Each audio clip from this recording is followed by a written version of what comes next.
Okay, so 我们现在来看 Form 4 MX Chapter 1 Exercise 1.3 的第三题。Okay, so the arrow diagram above shows the function gx 等于3 over 2x. Find the values of m and n.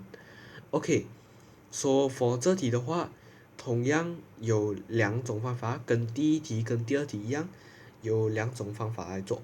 Okay, so 同样的我会用两种 color 来show 两种不同的 method 要这样做。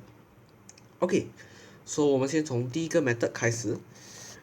So 第一个 method, okay, 我们知道 gx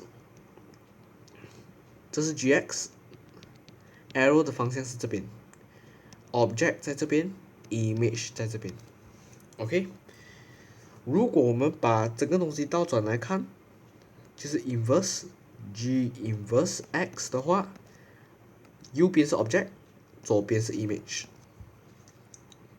OK, so 我们把 m 跟 n 当作是 g inverse x 的 image OK, so 我们先算 g inverse x 先 gx 等于3 over 2x OK, so x 等于 g inverse 括弧3 over 2x OK, so 把它排好 g inverse 3 over 2x 等于 x So 因为这个是一个 abnormal function, so 我 let 3 over 2x 等于 y.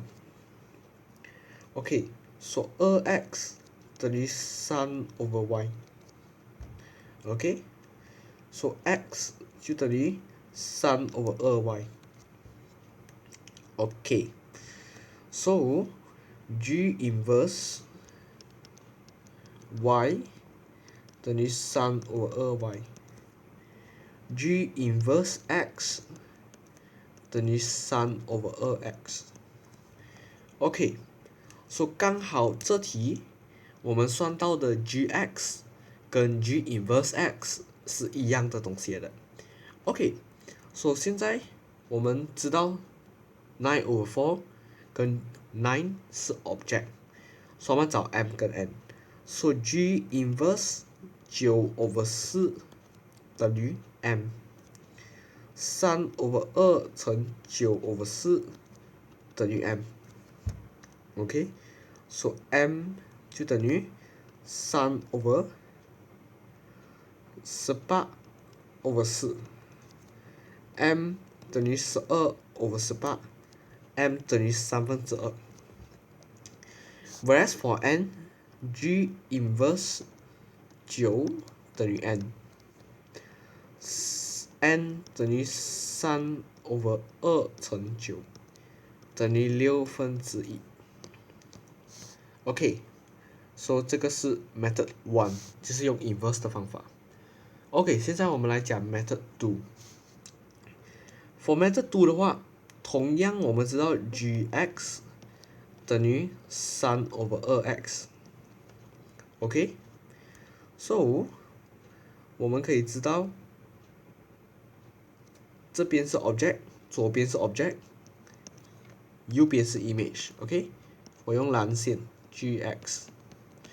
So 我们知道 m 跟 n 是 object, so gm 等于9 over 4. So 3 over 2m 等于9 over 4. So 我们 cross multiplication 12等于18m. m 等于12 over 18等于2 over 3. Whereas for n, gn 等于9. 3 over 2n 等于9. 2n 等于1/3. n 就等于1/6.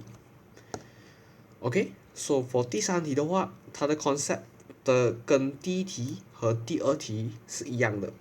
OK, 都有两个 method 可以做。either 我们用 1.3 的 inverse function 或者是 1.1 的 object image concept 来做。OK, 同样的 method 都会不一样的 method 但是会得到一样的答案。所以同样的选最适合自己的 method 来做这样类似的题目。OK，所以暂时第3题就到这边而已了。